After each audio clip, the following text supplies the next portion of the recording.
Palabra viva.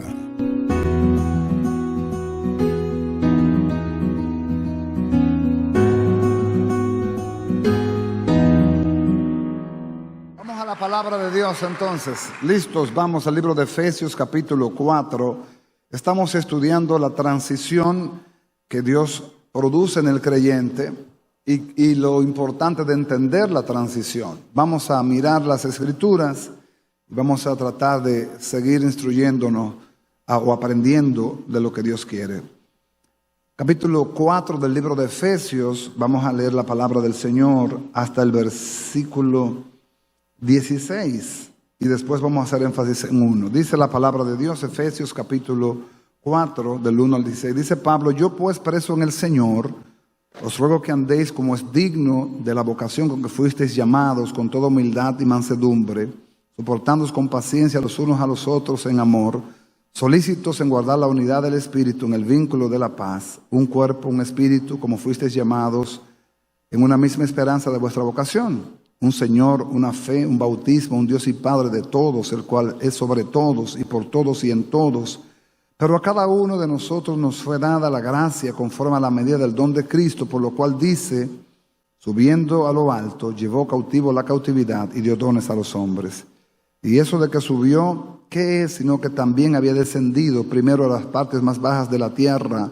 El que descendió es el mismo que también subió por encima de todos los cielos para llenarlo todo.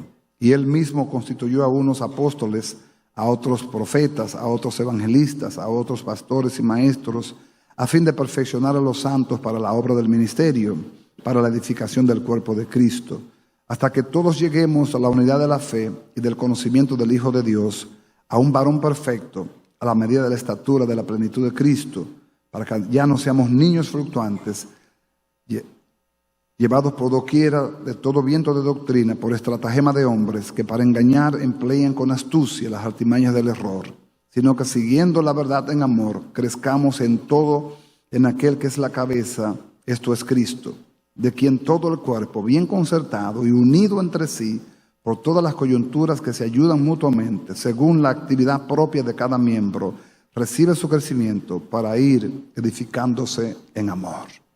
Amén. Que Dios nos ayude en la palabra en esta mañana. Para los que no son dados a seguir secuencia, yo siempre tengo que dar un resumen de la secuencia.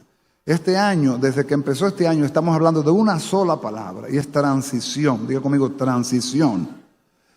Transición es el proceso de cambio que se da de manera natural en los seres humanos. Esa niña que dedicamos hoy apenas tiene meses de nacida. Pero dentro de poco tiempo va a ser una niña que va a andar corriendo. Y cuando usted pestañe va a estar en la escuela. Y dentro de pocos días va a estar ya hablando de universidad. Y uno no cree como que los días se están acortando como dice la Biblia. Es verdad, se están acortando los días. Por causa de los hijos de Dios, por causa de los escogidos. O sea que el tiempo, uno dice, el tiempo va rápido. Es uno que va rápido, el tiempo es igual, pero cuando uno pestaña, uno despierta la realidad. Dios mío, estamos hoy a 12 de noviembre. El año ya está terminando. Y hace unos días estamos empezando. Como que la cosa va rápida, ¿verdad? Entonces, así vemos entonces cambios en lo humano. Vemos personas que el pelo se le ha puesto blanco o se le ha caído o le ha crecido la barriga o está embarazada o le nació un hijo o ya se está graduando de la universidad o se fue de viaje. ¿Cuántas cosas transicionan todo el día? Nuestra sangre circula haciendo un proceso transicional todo el tiempo. Si su corazón se para, usted se muere. El corazón lo que hace es que vive moviendo la sangre todo el día, oxigenando el cerebro, moviendo todo, porque todo lo de Dios vive en un constante movimiento. Dios no se para y lo de Dios también. Amén. Entonces, empezamos hablando de la transición como creyentes. Todos los que somos entendidos de la bondad de Dios en Cristo, empezamos creyendo que Jesús es el Señor. ¿Cuántos han creído esa verdad? Pero después de ahí, Dios mismo nos hace entendido de que esa es la primera etapa. Después viene una etapa más elevada que se llama discípulo. Un discípulo es diferente a un creyente, porque el creyente es el que viene a la iglesia, oye el mensaje, le gustó, se fue y sigue su vida viviendo la vida loca. Es creyente, pero todavía no entiende que Dios, cuando llama a una persona, no lo llama para que viva su vida, sino la vida de Dios. Eso es serio. Cuando Dios te llama, Jesús dijo: si alguno viene a mí, primero debe negarse a sí mismo, tomar su cruz cada día y seguirme. Algunos queremos venir a Cristo, no queremos negarnos, ni queremos tomar la cruz. Entonces no podemos vivir vida cristiana. Ir a la iglesia es una cosa, vivir vida cristiana es otra cosa. Son dos cosas diferentes. Usted puede ir a la iglesia y seguir siendo un mundano que va a una iglesia cristiana. ¿Oyó? Usted puede ir a una iglesia cristiana y ser un tremendo impío, ser un tremendo carnal. La iglesia no es la que te va a transformar. La iglesia va a ser instrumento de ayuda si te exponen la palabra de verdad. Solamente. Si los pastores te engañan con caramelito y chicle diciéndote que porque tú das buenas ofrendas tú eres mejor que los demás, te equivocaste medio a medio. Dios no admite cohecho. Y Dios no es manipulable. A Dios no se le manipula. Dios no es un funcionario del gobierno que te da una concesión porque tú le diste un sobre por abajo. Dios no funciona así. A Dios hay que pasarle de frente. Y solamente se le pasa de frente si vivimos la verdad. La verdad no es suficiente conocerla. La verdad hay que vivirla. Porque usted puede saber la verdad. Y si no la vive, tiene entonces un pecado de omisión. Porque el que sabe hacer lo bueno y no lo hace, dice la Biblia que es pecado. No lo digo yo, lo dice la Biblia. Entonces, después de ser creyente, el Señor te hace entender que hay un propósito con tu vida. Por el Espíritu Santo te enseña que hay un nivel mejor, más alto, más relevante en la vida de la fe, que se llama ser un discípulo. Amado, un discípulo es un estudiante, alguien que se deja enseñar. Y yo no sé usted, pero yo quiero aprender de mi Señor. Yo quiero que Él me enseñe. Entonces, Él dejó al Espíritu Santo para que nos enseñe, nos dejó la palabra y nos dejó ministros también, que serán instrumentos que nos van a enseñar. Amén. Porque siempre, aún en la ley de Moisés, nunca se ponían dos bueyes jóvenes a arar juntos. Se ponía un buey viejo con un buey joven. El buey viejo ponía la experiencia y el buey joven ponía la fuerza. Siempre los ancianos serán importantes. Porque el activo de un anciano es su experiencia. La madurez, la sabiduría, las canas. Por eso siempre escuche el consejo de los ancianos. Aprendamos. Pregúntele a los que han vivido experiencia, a los que han pasado procesos. Ellos le van a enseñar. Entonces, ahí viene el discípulo a aprender del Señor. El discipulado nunca termina. Dígale a alguien, discipulado nunca termina. ¿Por qué? Porque usted nunca deja de aprender. ¿Sabe cuándo usted va a dejar de aprender? Cuando se vaya para el cielo. Cuando se muera. Pero mientras usted esté en la tierra, usted siempre está aprendiendo, siempre. Por eso a veces uno ve cosas que pasan y uno dice, uno no sale del asombro de la cosa que uno oye, de la cosa que uno ve. Uno se queda, ¿cómo va a ser? Como que uno no sale del asombro. Todos los días pasan cosas que uno dice, ¿cómo va a ser? No, hermano, todos los días uno está aprendiendo algo, todos los días. Hay una expresión que dice, el día que dejo de crecer, ese día muero. Todos los días estamos creciendo, estamos aprendiendo. En este pasaje ya entramos en la tercera etapa. Primero creyente, segundo discípulo y después viene ministerio. Es una palabra que suena hermosa, pero para llegar ahí hay que prepararse también. Dios no violenta sus principios, al contrario, Dios vive sus principios. Los hombres los violentamos y por eso hacemos tantas cosas que meten miedo muchas veces.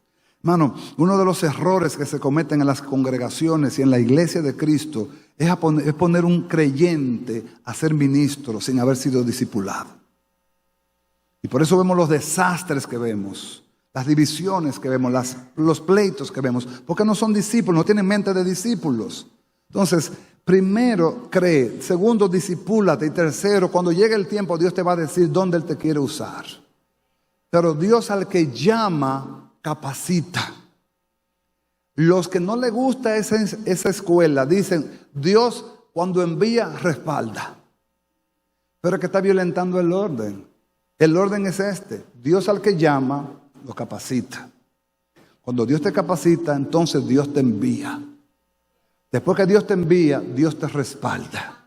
Y después que Dios te respalda, Dios te suple. Entonces, como se violenta ese orden, por eso vemos tanto desastre hoy día.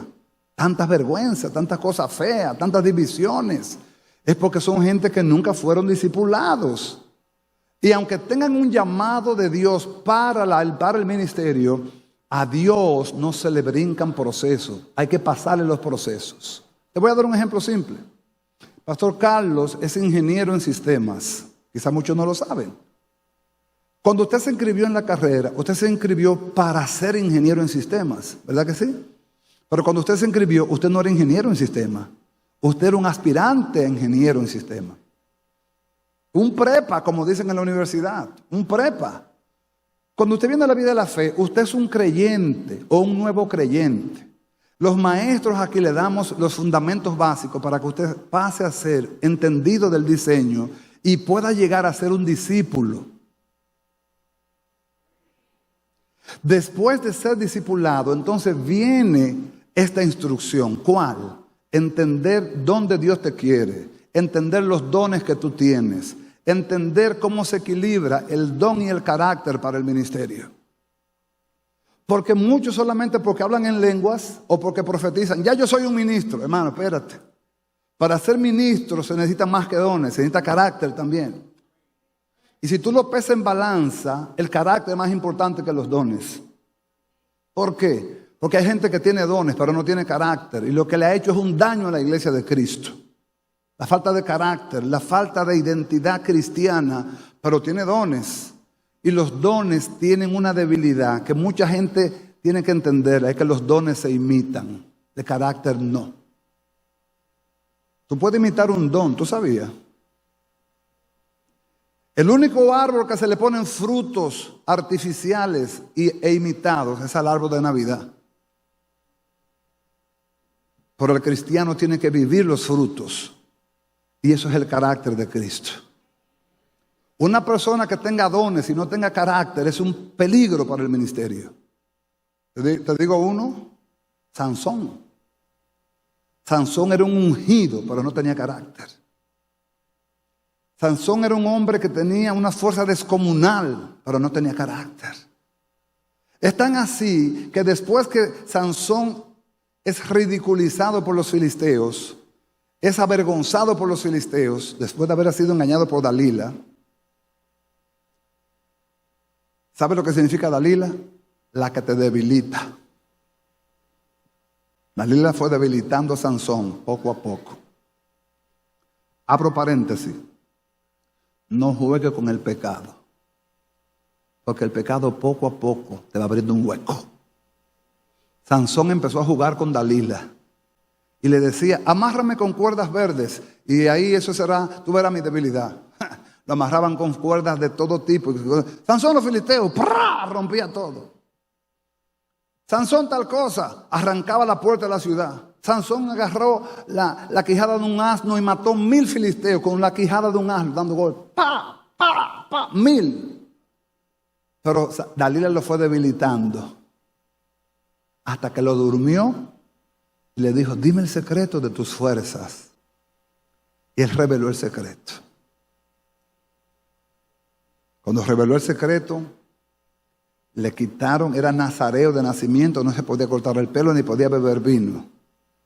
Sin embargo, cuando le quitaron ya la honra, era un hombre tal cualquiera, los filisteos lo agarraron, le sacaron los ojos y lo avergonzaron públicamente. Y te voy a llevar a dónde está la debilidad del carácter de Sansón, para que tú entiendas un poquito.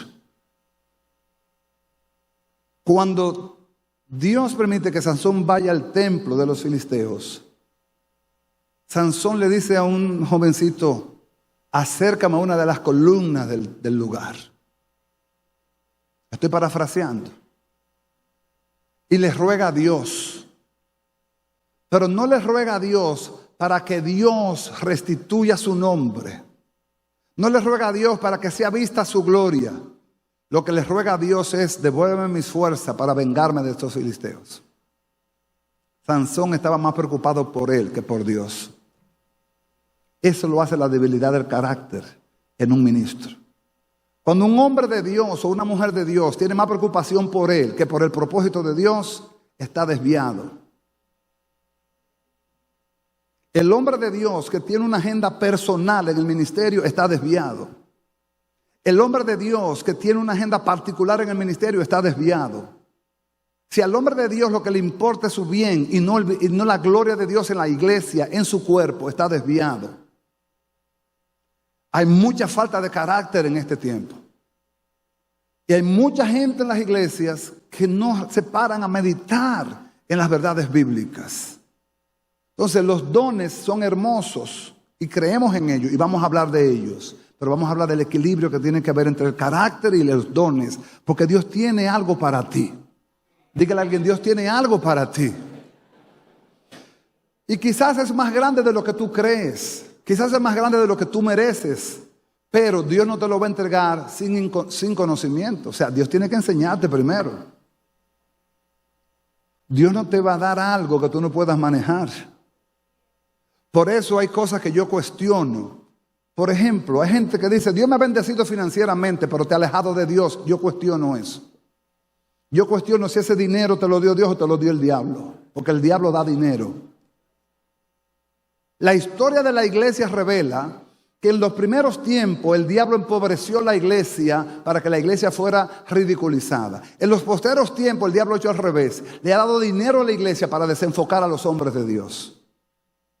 Y hay mucha gente en las iglesias que ha prosperado económicamente, pero espiritualmente es un enano, espiritualmente es un carnal, espiritualmente no tiene nada. El diablo le jugó la cabeza y le hizo creer que porque tiene 20 pesos en el banco, porque tiene una buena casa, un buen carro y una buena cuenta, Dios lo ha bendecido. Mentira. La bendición de Jehová no te va a alejar de él. Porque si te aleja de Dios, no es Dios que te está bendiciendo entonces. Amado, hay que ser cristológico. Dios no me va a dar algo que me aleje de él, hermano. Eso es una estupidez. Eso es una estupidez absoluta. Creer que porque yo tengo bienes de este mundo, ya yo no necesito a Dios. Eso está mandando un mensaje muy claro. Usted nunca conoció a Dios. Tienes dinero, por ese dinero hay que ver qué fuente vino. No, porque yo nunca he robado, yo nunca he matado, yo nunca he hecho lo ilegal. Sí, pero el diablo sabe cómo hacer prosperar a mucha gente para quitarle el enfoque del diseño de Dios. Por eso del dinero hay que cuidarse muchísimo. Porque el dinero es muy engañoso. Y el dinero puede desviar al más bonito lo desvía. Lo desvía. Por eso el carácter. Amén, mis amados. Entonces, vamos a estudiar un poquito. Recuérdense que vamos a llegar a un tiempo donde vamos a estudiar carácter con los dones del Espíritu Santo. Tiene que haber un equilibrio. Dones y carácter. Los dos equilibrados generan un ministro equilibrado. Pero si me ponen a escoger, me quedo con el carácter. Porque el carácter es la vida de Dios. Amén. Yo no estoy menospreciando los dones. Estoy diciendo, si me ponen a escoger, me quedo con el carácter. Los que son emocionales dicen, dame los dones a mí, que yo diciendo 3 palabritas en lengua y danzando y profetizando, ya con eso yo me contento. Aunque yo sea una veleta emocional, aunque yo sea un cristiano temperamental, aunque en la boca mía yo tenga una espada que vuele cabeza y hiera a todo el que le pase por el lado, y ningún vecino quiera saber de mí, y mi familia no me quiera ni saludar, y la gente en la calle lo que vean es que me rechacen, porque yo soy un testimonio de una gente avinagrada. Hablo en lengua y profetizo, pero mi carácter aleja a la gente. Hay que revisarte, hermano. Hay un problema. Hay un problema. Estamos acá. Estamos en la tercera etapa ya. Dígale a alguien, estamos llegando a las ligas mayores ya. Aquí se van a hablar palabras fuertes. Y fuertes no significa que van a ser groseras. No. La verdad dicha como conviene edifica. El que tiene corazón para Dios quiere oír palabra de Dios. El que sale de su casa determinado a venir a adorar, dice, voy a la casa y aunque Jehová me parte en cuatro, yo quiero que Jehová me hable. Estoy harto de los hombres. No quiero palabra de hombre. No quiero humanismo. No quiero secularismo. No quiero que me entretengan. No quiero chicle. No quiero menta. No quiero agua de azúcar. Quiero palabra. Quiero palabra viva, pura, no adulterada. No me contamine el mensaje, predicador. No me dañe la instrucción.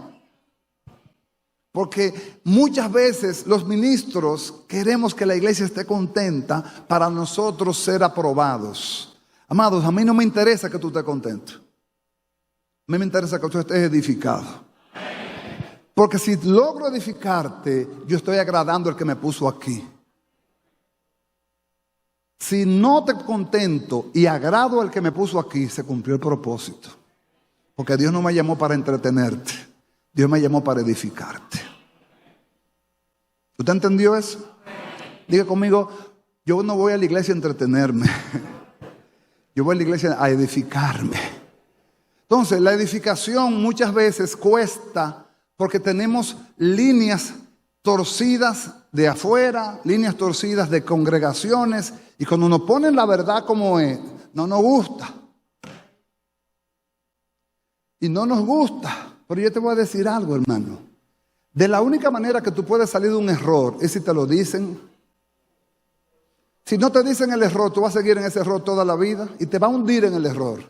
Pero bienaventurado tú, si Dios escoge un ministro de esto y le abre la boca y te dice la verdad. Porque entonces tú puedes corregir. Pero si no te lo dicen, vas a seguir en el error. Y hay mucha gente desviada en esto. En los ministerios hay mucha gente desviada.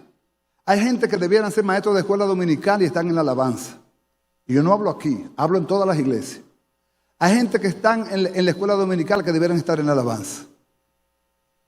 Hay gente que se autoproclama pastor o evangelista y debiera estar sentado en una silla oyendo que lo instruyan. Porque de pastor no tiene ni la P. Entonces, por falta de conocimiento, perece el pueblo. Y a la falta de instrucción, la ignorancia reina. Y siempre he dicho, no ahora, siempre he dicho que la ignorancia es un negocio que le interesa mucho al diablo.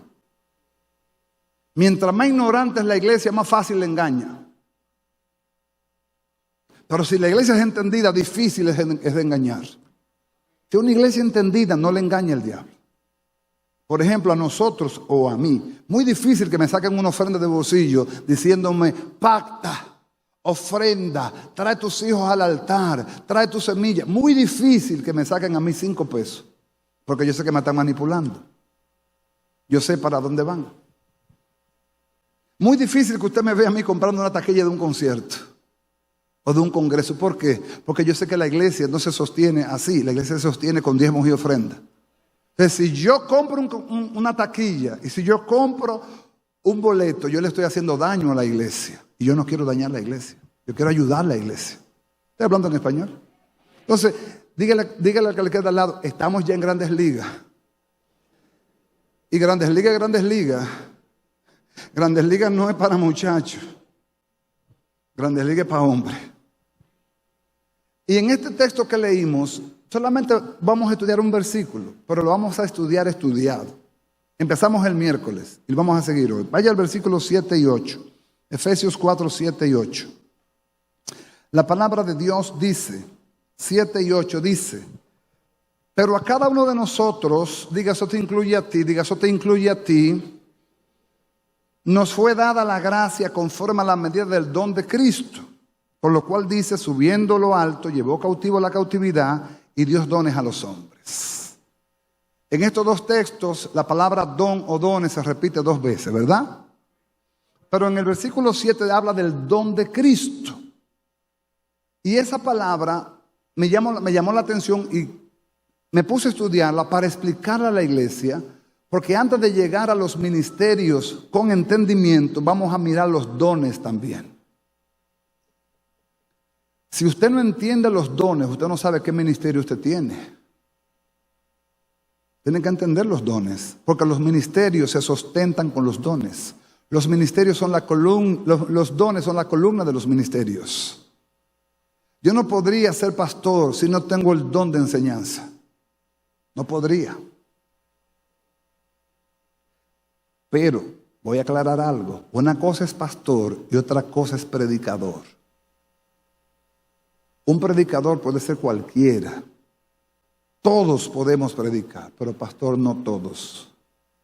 Pastor, los llamados de Dios al pastorado. Y para eso Dios lo va a equipar. Y le va a poner ciertos dones que son dones pastorales. Como 1, la enseñanza.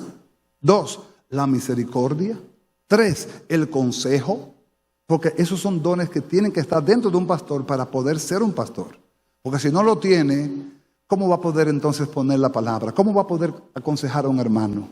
¿Cómo va a poder tener misericordia del que falla, del que peca? Tiene que tener esos dones. ¿Estamos acá? Porque por gracia sois salvos por medio de la fe. Y esto no de vosotros. Pues, lea conmigo, pues, ¿es don de quién? De Dios, no por obras, para que nadie se gloríe. Porque somos hechura suya, creados en Cristo Jesús para buenas obras, las cuales Dios preparó de antemano para que anduviésemos en ella. ¿Usted entiende eso? Dice aquí simplemente el versículo 8, por gracia sois salvos por medio de la fe, y esto no de vosotros. O sea, no es que tú hiciste un esfuerzo, no es que tú hiciste un sacrificio, es que Dios preparó todo para que tú le conocieses. ¿Me podrían parar a ese jovencito o sentarlo que está grabando allá parado? Gracias. Los guardas estén atentos. Está grabando, está parado, yo no sé qué quiere. Porque por gracia sois salvos por medio de la fe. Y esto no de vosotros. Pues es que don de Dios. ¿Qué es? Entonces, ¿la fe qué es? Es un don de Dios. ¿Quién da este don? ¿Para qué lo da? Para que seamos salvos. Porque hay un texto bíblico que es literal, un texto columna de la iglesia, que dice, porque sin fe es imposible agradar a Dios. Pero el mismo Dios se provee de esa fe y la activa en ti. Por ejemplo, es como que tú tengas un bombillo dentro, pero está apagado. Pero tiene bombillo. Cuando llega el tiempo de Dios, señalado por Dios, Dios enciende el bombillo. Por eso los predicadores solamente tenemos que predicar. No es nuestro trabajo convertir a nadie. No es nuestro trabajo convencer a nadie. Esa es la obra del Espíritu Santo. Ahora, el que tiene el bombillo dentro, como ese bombillo es según Dios, y la palabra que se está predicando según Dios, va a dar lo siguiente: sale la palabra de Dios y encuentra el bombillo de Dios, ¡pah!, y lo enciende. ¿Lo entendió? Y cuando lo enciende, entonces tú vienes al entendimiento de Cristo. Posiblemente tú no lo sabes ni lo sabías. Yo no lo sabía. Hace 33 años que Dios despertó en mí ese bombillo. Y me hizo ver que yo no estaba en el diseño porque andaba en pecados y delitos, pero tenía el bombillo. Y alguien cuando me predicó el Evangelio despertó el bombillo, lo prendió. La Biblia dice en el libro de Romanos 14, versículo 17 Romanos 10, 17 dice que la fe viene por el oír y el oír por la palabra de Dios. La fe viene porque alguien te predique la palabra. Pero cuando la palabra es predicada, la palabra tiene que ser predicada con fe también. Porque entonces solamente así puede encender el bombillo de la fe que está dentro de ti. Si el predicador no tiene fe para creer que Dios va a tocar a alguien con esta palabra, no va a surgir ningún efecto. ¿Quiere que se lo demuestre por la Biblia? Vaya a Romanos, libro de Romanos, capítulo 10, versículo 8 al 10. Romanos 10 del 8 al 10 dice, ¿más qué dice? Cerca de ti está la palabra, en tu boca y en tu corazón. Esta es la palabra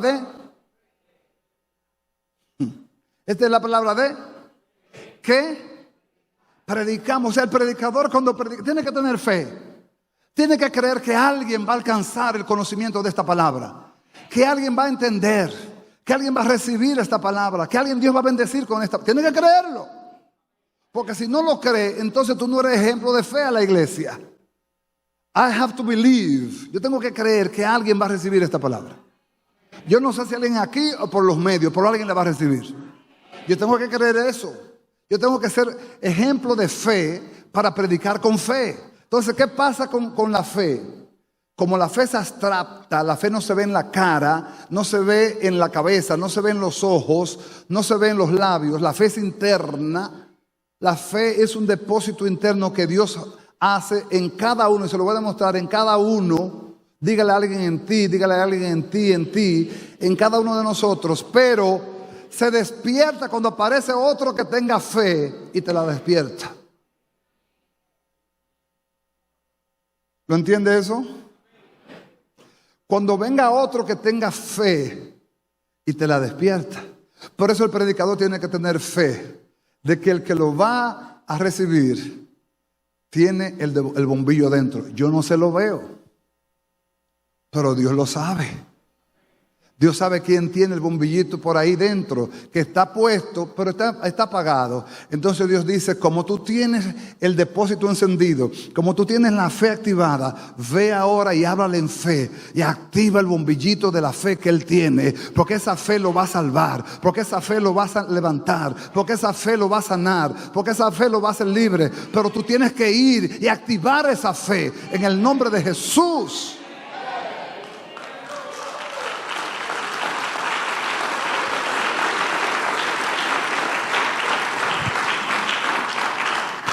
Nosotros no hemos entendido lo que significa el misterio de la fe. La fe es un misterio, hermano. La fe no es entendible la razón. La fe no se lleva bien con la razón.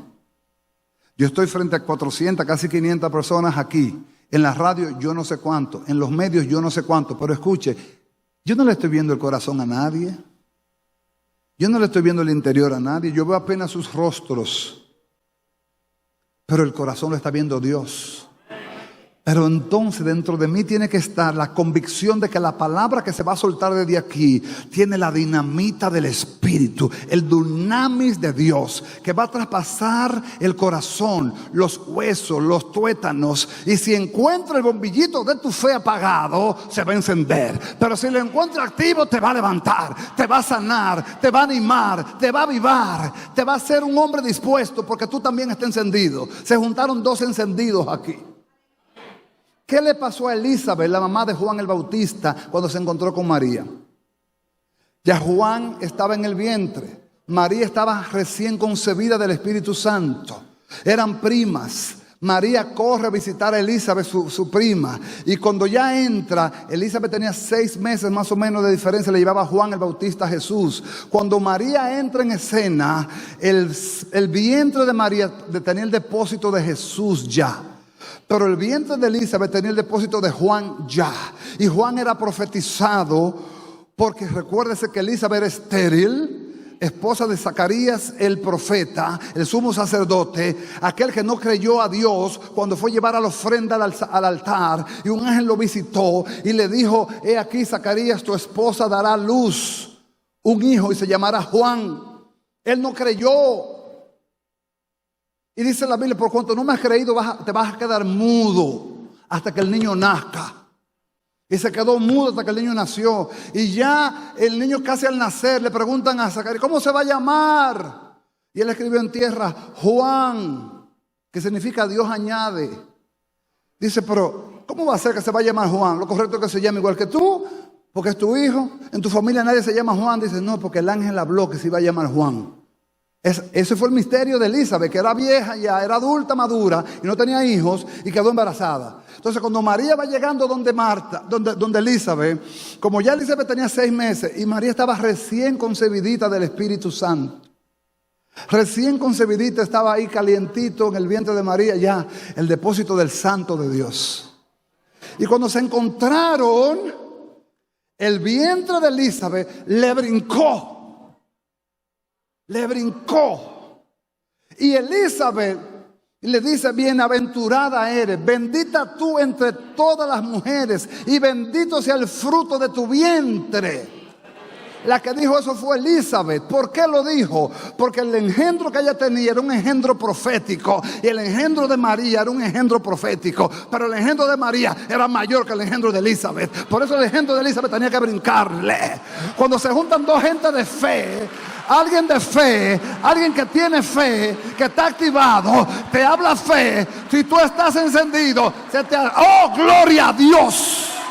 ¡Oh, gloria a Dios! Se te despierta el hombre de fe y dice: yo necesitaba esta activación. Alguien de fe me habló. Y ya mi bombillito estaba encendido, pastor. Yo nada más estaba esperando que me dieran un booster. Pero algunos vienen apagaditos y necesitan como que le inyecten. Pero el don está ahí, porque el don te lo dio Dios. Por eso la fe se fortalece cuando tú vienes al culto. La fe se fortalece cuando tú lees la palabra. La fe se fortalece cuando tú oras. La fe se fortalece cuando te metes a la intercesión. Porque la fe es un músculo espiritual que se fortalece en la medida que tú lo ejercitas.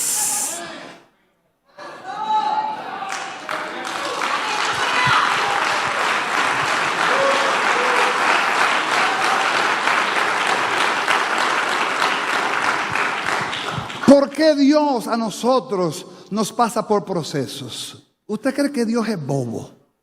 Dios es sabio. Porque es la única forma que tú tienes para ejercitar tu fe. Si Dios no te pasa por un proceso, tú no le ejercitas la fe.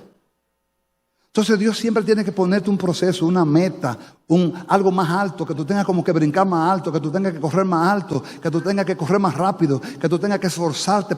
No. Dios lo hace así para que tú tengas que ejercitar tu fe. Entonces la fe es como un músculo que se ejercita, y por eso Dios permite que ciertas pruebitas vengan para que la fe se mantenga activada. Que tú tengas siempre una batallita que enfrentar. Siempre. Nunca falta un pelo en un sancocho. Siempre habrá algo que Dios dice: no te voy a quitar todos tus enemigos de golpe, no sea que las bestias del campo te devoren. Te voy a dejar una cosita ahí para que tú tengas que estar clamando. Señores, el apóstol Pablo tenía el don de fe, porque la fe es un don y es un fruto también. Oiga eso, sí es relevante. Yo creo que es el único que se repite como fruto y como don. Y Pablo, Dios lo usaba. Dicen que el apóstol Pablo tenía todos los dones que tenía Jesús, todos. El único hombre en la Biblia que lo tenía todos era Pablo. Pablo llegó a resucitar muertos, ciegos ver, cojos caminar, Sin embargo, a él le llegó un aguijón en su cuerpo. No se sabe lo que es. No me ponga usted ahora a inventarme una cosa que yo no sé lo que la Biblia, porque la Biblia no dice lo que es. Algunos dicen que era una alergia, que se le echaban los ojos y el pobre no podía ni ver. Algunos dicen que era un dolor de cabeza que le daba, que lo tumbaba. Otros dicen que tenía un problema como si fuera una epilepsia. Pero no, eso no es bíblico, nadie lo confirma. Pero Pablo, que tenía el don de fe, dice: he orado al Padre 3 veces que me sane. 3 veces. Y mi Padre lo único que me ha dicho es: bástate mi gracia. Porque mi poder se perfecciona en medio de tu debilidad. Y el mismo Pablo dice: me fue enviado un mensajero de Satanás que me golpee para que yo no me gloríe, sino para mantenerme humildito todo el tiempo, para mantenerme humilladito todo el tiempo, para mantenerme siempre doblegado. Dios siempre busca un mecanismo para que usted se mantenga arrodillado. Amado, y si Dios no lo busca, Dios se lo puede revelar. Le voy a dar uno: ponga la chancleta medio debajo de la cama, abajo, en el medio debajo de la cama, para que cuando usted se tire tenga que arrodillarse obligado a buscar la chancleta.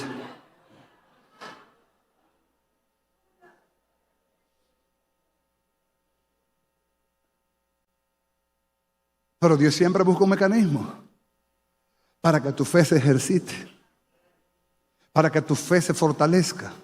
Entonces, el don de Cristo es el don de la fe también. ¿Por qué?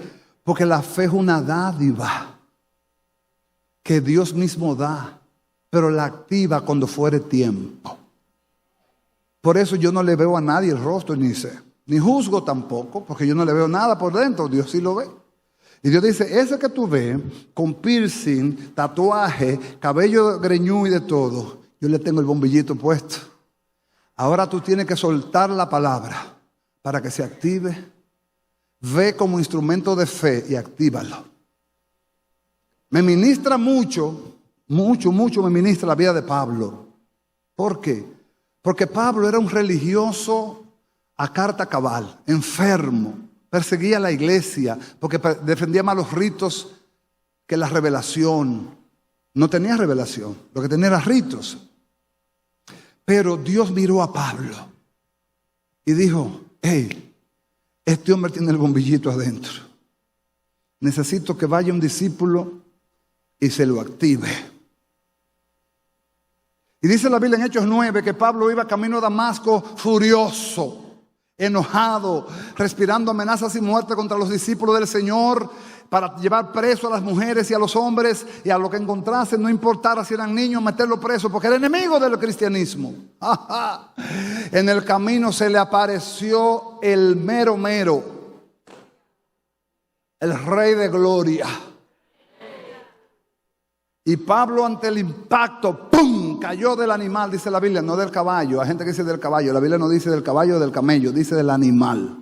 No sabemos si era un buey, un asno, un caballo. Cayó del animal al suelo y dice que le vino un resplandor del cielo, una luz más refulgente que la luz del sol. A veces yo leo la Biblia y quiero ser como un poquito dramático, y leyendo ese pasaje me fui al patio y traté de mirar el sol y no lo aguanté, ¿no? Y dice la Biblia que la luz que le resplandeció a Pablo era más resplandeciente que la luz del sol. Y Pablo quedó ciego. Pero oyó una voz que le dijo: Saulo, Saulo, ¿por qué me persigues? Saulo no respondió la pregunta, pero le hizo otra pregunta. ¿Sabe usted que es una señal de mucha inteligencia? Cuando usted no pueda responder una pregunta, trate de responderle con otra pregunta a la persona. Eso lo hace la gente inteligente. Se lo puedo mostrar por Jesús. A Jesús le hacían preguntas que él no quería responder. Entonces lo que él le hacía era que le hacía otra pregunta. Eso lo hace la gente inteligente, sabio. Entonces Pablo era muy inteligente y muy sabio. Entonces cuando Jesús se le aparece, le dice: Saulo, ¿por qué tú me persigues? Saulo le dice: ¿quién eres, Señor? ¿Qué tigre? ¿qué quieres que yo haga? Entonces el Señor le dice, va muy rápido, Pablito.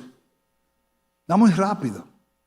Vete a la casa de Simón Curtidor, que vive en la calle tal, número tal, que yo ahí te voy a mandar lo que yo te quiero revelar. Y duró Pablo 3 días en ayuno y oración, esperando una respuesta. Y de repente Dios le habla a un discípulo. ¿A quién le habló? Fíjese que Dios trabaja con discípulos, no trabaja con creyentes, no con discípulos. Que se llamaba Ananías. Y dice Dios, dice el Hechos capítulo 9, que Dios le habla a Ananías y le dice, Ananías. Y él dice, heme aquí, Señor. Dice, Ananías, ve a la casa de Simón Curtidor, porque allá hay un varón llamado Saulo. He aquí él ora. Y Ananías cuando oye la palabra, ¿cómo? Saulo. Oh, wait a minute. Tú me estás hablando de Saulo de Tarso, el hombre que está azotando la iglesia, el hombre que está barriendo con todos los cristianos. Sí, ese mismo. Y le dice a Ananías, Señor, yo he oído mucho de este hombre. ¿Cuántos males le ha hecho a tu iglesia? Y yo me imagino que el Señor le dijo, no se lo dijo porque eso es una imaginación mía, que le dijo a Ananías, ¿desde cuándo tú eres mi consejero? Ve, porque instrumento escogido me es este, para llevar mi presencia delante de los reyes, de los gentiles y de toda la casa de Israel. Ve. Cuando recibió el mandamiento de ir, Ananías fue y entró al lugar donde estaba Saulo. Leas Hechos 9. Y cuando Ananías fue, Ananías no fue con prejuicios religiosos. Y esto es muy importante. Dios le tumbó los prejuicios a Ananías antes de que fuera, porque sabía que si iba prejuiciado no le podía dar el mensaje que tenía que darle. Le tumbó los prejuicios. Dios le dijo, tengo propósito con él. Entonces cuando Ananías entró en la sala y en el lugar que estaba Saulo, le dice, hermano Saulo, el Señor Jesús que se te apareció en el camino me ha enviado para que recibas la vista y seas lleno del Espíritu Santo. Oh, gloria a Dios. Oh, gloria a Dios. Dale aplauso al Señor.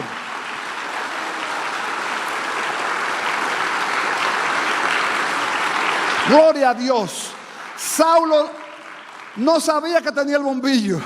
Pablo no lo sabía. Ni Ananías tampoco, pero Dios sí. Y cuando Dios preparó a Saulo para el encuentro, tuvo que mandar un hombre que tuviera fe para activarlo. Le tuvo que romper los prejuicios primero. Y le dijo, ve y dile que él es mi instrumento.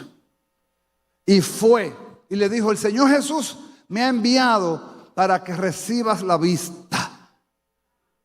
Tenía que tener fe para orar por eso. Y Ananías, siendo un discípulo, impuso las manos sobre Saulo. Y dice la Biblia que tan pronto lo hizo, se le cayeron como 2 escamas de los ojos. Me ministra más que dice que de inmediato fue bautizado. A propósito, el domingo que viene bautismo aquí. Los que no se han bautizado, prepárense, que van para las aguas en el nombre de Jesús. Con tu chancleta, con tu rolo. Entonces, Saulo se le activó lo que ya tenía dentro, pero él no lo sabía. ¿Cómo se le activó? Porque vino un discípulo de fe y le habló. Hay mucha gente allá afuera que no saben que Dios lo ha señalado. Hay mucha gente aquí que no sabe que Dios lo ha señalado y Dios tiene que despertarlo. ¿Cómo se despierta? Una palabra de fe es la que puede salvar al pecador. Una palabra de fe.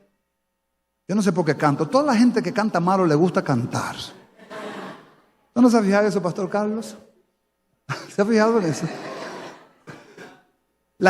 Toda la gente que canta malo le gusta cantar. Pero mira, una palabra de fe es la que puede salvar al pecador. Una palabra de fe es la que puede salvar al pecador. Y si tú vienes a Cristo Jesús, Él te perdonará.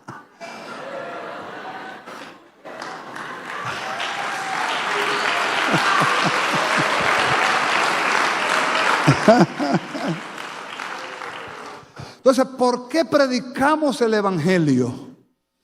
Porque yo no lo sé si tiene el bombillito. Puede ser que el que está al lado tenga el bombillito dentro. El bombillito es la fe de Dios para salvación. Es la fe de Dios para levantarse. Pero necesita que alguien de fe vaya y le imparta de lo que tiene. Entonces ese bombillo se activa también. Yo no sabía, yo no entendía, pero ahora sí entiendo. Pero Dios tuvo que mover un instrumento que tuviera el don. Estoy hablando en español. Entonces nosotros tenemos que entender que el don de Cristo puede ser interpretado de diferentes maneras, pero la fe es don y es fruto simultáneamente. La fe es la palanca que mueve el carro de Dios. Dios no se mueve por necesidad. Dios se mueve porque usted le cree. Así que cuando usted ore, deje de estar orando con la mentalidad de pobrecito. Cuando hablo de mentalidad de pobrecito, ay, Señor, el problema, Señor. Ay, Señor. No, ore diferente. Diga, Señor, hay problema, pero yo vengo a ti confiado que tú eres Dios, que tú eres el Dios de mis padres. ¿Sabe cuál es uno de mis textos favoritos? Se lo digo gratis, se lo voy a dar gratis. Es Hebreos 13:8, que dice, Jesucristo es el mismo ayer y hoy y por los siglos de los siglos. Entonces yo, como tengo una mezcla de pentecostal con bautista en la cabeza, me acuerdo de muchos coritos pentecostales también. Y viene de repente cuando yo leo ese texto, y me viene de repente el corito pentecostal que dice, aquel que caminó sobre las aguas, aquel que caminó sobre las aguas está aquí, aquí caminando, está aquí, aquí caminando, está a tu lado, está a mi lado, lo sientes tú, lo siento yo, aquí, aquí está Jesús, aquí, aquí está caminando. Me viene el coro de una vez y se me activa la promesa de Mateo 28, que es una de mis promesas favoritas, que no la dejo. He pasado por todos tipos de situaciones y yo no sé cuántas más me faltarán, pero escuche, cada vez que vienen aflicciones duras de verdad, viene Mateo 28 y me dice, acuérdate, yo estaré contigo todos los días hasta el fin del mundo. Y eso me calma, y eso me tranquiliza, y eso me da paz. Porque si Dios está conmigo,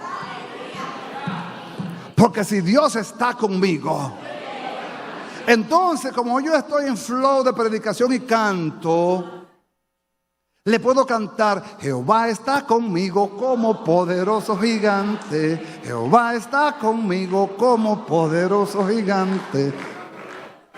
Por eso en Él esperaré, porque Él peleará. Y yo confiado estaré hasta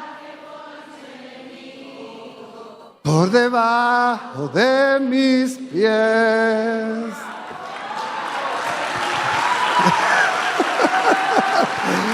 Señores, en todos los años que yo tengo predicando, es la primera vez que Willy me dice. Porque cuando yo canto, yo miro a Willy y veo que Willy hace así, baja la cabeza. Y dice, Señor, ¿qué vamos a hacer con el pastor? Porque no pega una. Pero de vez en cuando la pego. Hoy parece que la pegué porque lo miré y me dijo, como pastor lo logró. Amados, las promesas de Dios están dadas en Jesucristo. ¿Y qué dice su palabra? Que sus promesas son sí y amén para los que la creen. Porque una promesa de Dios solamente cobra vida si usted la cree. Si usted no lo cree.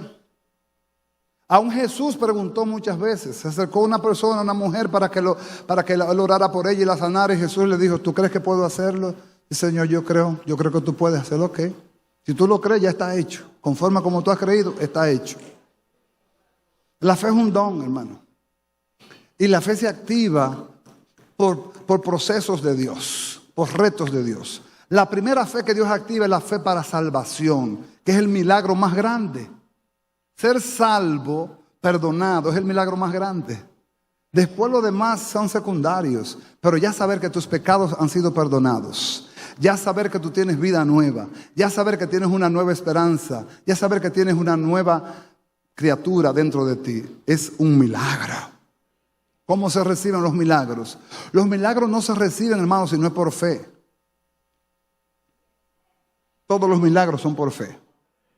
¿Estoy hablando en español? Entonces, voy a terminar con ustedes, porque este pasaje es muy teológico, muy profundo, y no lo quiero como que dice, no lo quiero tirar. Quiero que la iglesia lo asimile. Y si usted lo asimila, hermano, usted no va a ser el mismo hermano. Usted va a entender lo que el ministerio representa. Amén. ¿Qué Dios te ha dado? ¿Cómo Dios te ha equipado para el ministerio? Venga conmigo al libro de Romanos, capítulo 12, versículo 3. Romanos 12, 3.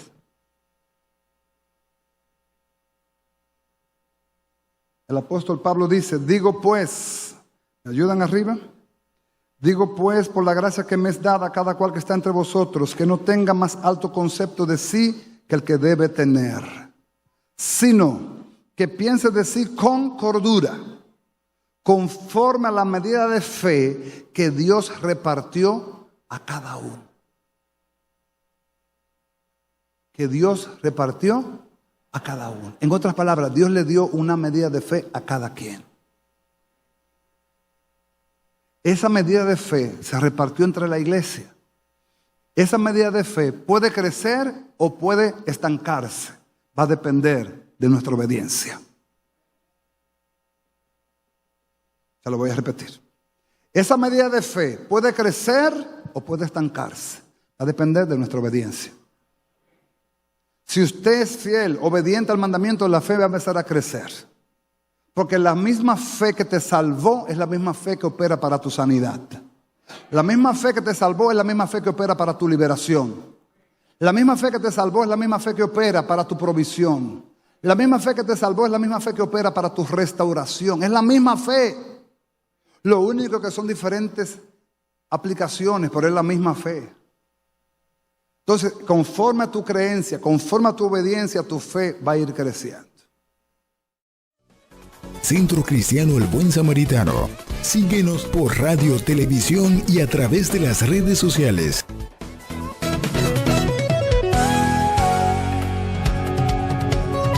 Palabra Viva. Este programa es producido y difundido gracias a la ayuda y ofrenda de hermanos y relacionados al Centro Cristiano El Buen Samaritano. Hasta la próxima entrega con más de Palabra Viva.